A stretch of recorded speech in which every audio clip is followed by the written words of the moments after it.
বন্ধুরা আসসালামু আলাইকুম। আজকে আমি ভ্রমণ গ্রন্থের উপরে এই অনুষ্ঠানে আপনাদেরকে শুভেচ্ছা স্বাগতম জানাচ্ছি। ভ্রমণ বিষয়ক বই পরিচিতি। আজকের নির্বাচিত ভ্রমণ বিষয়ক বই রিহলা ইবনে বতুতা, ইবনে বতুতার বিশ্ব ভ্রমণের আদ্যপান্ত বিবরণ। এই যে বইটা আমি দেখাচ্ছি, দেখতে পাচ্ছেন বইটা, যে ব্যাক কভার দেখাচ্ছি। এই যে এটা কিন্তু প্রথম খণ্ড, এবার দ্বিতীয় খণ্ড আছে, দ্বিতীয় খণ্ডের চেয়ে ছোট। দুটো খণ্ডে ইবনে বতুতার সারা বিশ্ব ভ্রমণের কাহিনী সবিস্তারে বর্ণিত হয়েছে। আব্দুল্লাহ ফারুক মাহদি হাসান ওনারা অনুবাদ করেছেন আরবি থেকে। মাকতাবাতুল আজহার রিহলা ইবনে বতুতা, এখানে মাকতাবাতুল আজহার মূল্য রাখা হয়েছে 900 টাকা, তবে কিছুটা ছাড় পাওয়া যাবে। প্রথম প্রকাশ 2023 ইং। এখানে ইবনে বতুতার একেবারে সারা বিশ্ব ভ্রমণের দীর্ঘ 30 বছর, তিনি প্রায় 30 বছরের দীর্ঘ সাধনায় তিনি পৃথিবীর বিশাল অংশ, তৎকালীন পৃথিবীর বিশাল অংশ, তিনি অল্প কিছু অংশ তিনি ভ্রমণ করেননি, প্রায় অধিকাংশ অংশই ভ্রমণ করেছেন। সেই ভ্রমণের বিবরণ তিনি সবিস্তারে এখানে বর্ণনা করেছেন। তিনি বাংলাদেশে এসেছেন, ভারতে এসেছেন, শ্রীলঙ্কা, মালদ্বীপ, মধ্য এশিয়া, মধ্যপ্রাচ্য, ইউরোপের আংশিক এই যে সমস্ত দেশ তিনি ভ্রমণ করেছেন সেগুলোর বিবরণ আপনারা পাবেন। তিনি মরক্কোর অধিবাসী। তিনি মরক্কো থেকে পাক ভারত উপমহাদেশ, আরব কান্ট্রি, মধ্যপ্রাচ্য এর সমস্ত দেশ ভ্রমণ করেছেন এবং বাংলাদেশ ভ্রমণ করে তিনি চীনে যান। চীনে তিনি দীর্ঘদিন ভ্রমণ করেছেন। ব্যাপক অভিজ্ঞতা তিনি কিন্তু ভ্রমণের মাধ্যমে অর্জন করেছেন। সেই বর্ণনায় তিনি এখানে দিয়েছেন। পথিমধ্যে তার সঙ্গী সাথীদের অনেকের মৃত্যু হয়েছে। খুবই দুঃখজনক বিষয় যে অনেকের মৃত্যু হয়েছে, আবার অনেকে অসুস্থ হয়ে পড়েছেন।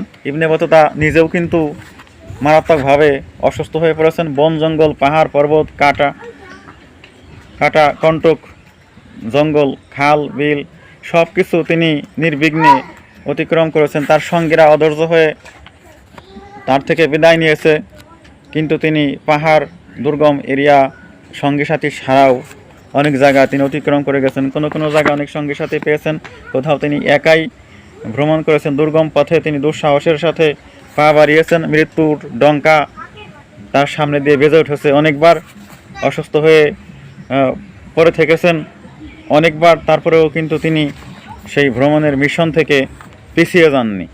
তিনি তার একটাই লক্ষ্য ছিল যে তিনি বলেছেন যে আমি যেভাবে পাখি উড়াল দিয়ে বের হয়ে যায় দ্রুত গতির সাথে দূর দূরান্তে, সেইভাবে আমি বাড়ি থেকে বের হয়ে চলে গেছি। তখনও তার পিতামাতা কিন্তু জীবিত ছিলেন।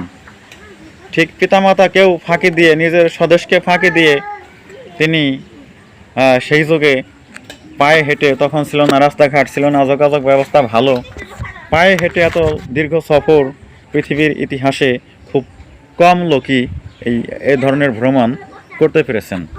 পথে অনেক জায়গায় বিয়ে শাদী করেছেন, স্ত্রীর ডিভোর্স হয়ে গেছে, স্ত্রীর খোঁজ খবর নিতে পারেন নাই। একাধিক বিয়ে করেছেন, অনেক জায়গায় স্ত্রীর খোঁজ খবর নিতে পারেন নাই। বাচ্চা উৎপাদন হয়েছে, তাদের খোঁজ খবর নিতে পারেন নাই। কি হালে কোথায় আছে তাও তিনি আর পরবর্তীতে বলতে পারেন নাই। এমনই ছিল তার ভ্রমণ পিপাসু জীবন। তিনি ব্যাপক অভিজ্ঞতা অর্জন করেছেন রাজদরবার সমূহে।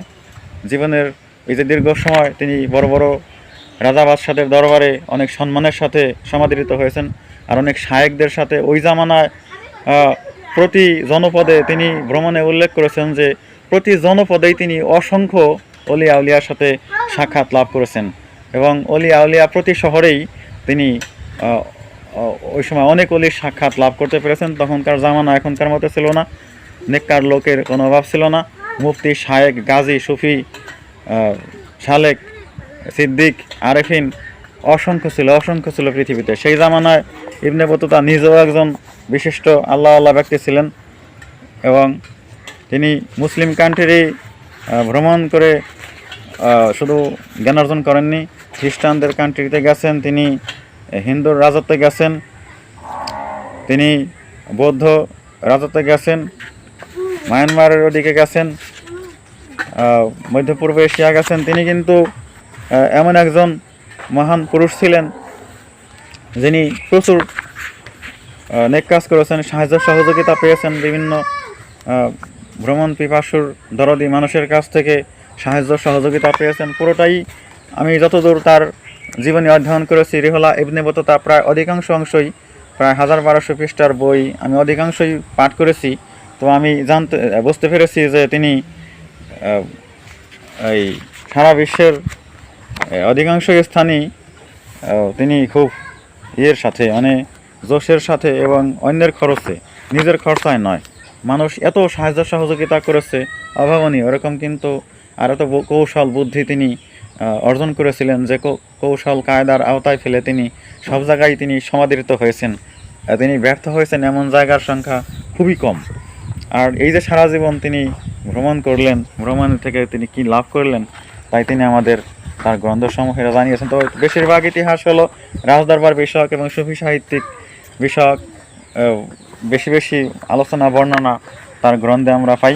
তো রিহলা ইবনে বতুতা 2 খণ্ডে সমাপ্ত। প্রথম খণ্ড বড়, দ্বিতীয় খণ্ড ছোট। আপনারা এই বইটা সংগ্রহ করতে পারেন। এই বইটার টোটাল 2 খণ্ড কিনতে খুব বেশি টাকা লাগবে না, 1000 টাকার নিচেই থাকবে, 850 মানে সম্ভবত 850 টাকার মতো লাগবে।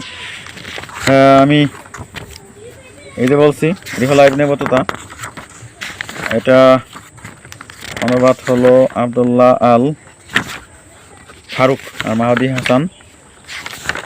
বইটি প্রধান বিক্রয় কেন্দ্র হলো 128 আদর্শনগর মধ্যবাড্ডা, 128 আদর্শনগর মধ্যবাড্ডা, ঢাকা 01924 076365 076365। শাখা বিক্রয় কেন্দ্র 1 আন্ডারগ্রাউন্ড ইসলামী টাওয়ার বাংলা বাজার, শাখা বিক্রয় কেন্দ্র 2 কওমি টাওয়ার প্যারিদাস রোড বাংলা বাজার। আর এই তো এ পর্যন্তই। আজকের অনুষ্ঠানের শেষ প্রান্তে এসে আপনাদেরকে আবারও অসংখ্য ধন্যবাদ জানিয়ে আমি আমার এই বই পরিচিতিমূলক রিহলা ইবনে বতুতার ভ্রমণ কাহিনী রিহলা ইবনে বতুতা সম্পর্কিত কথন এখানেই শেষ করছি। ভালো থাকুন, সুস্থ থাকুন, এ কামনায়। আসসালামু আলাইকুম।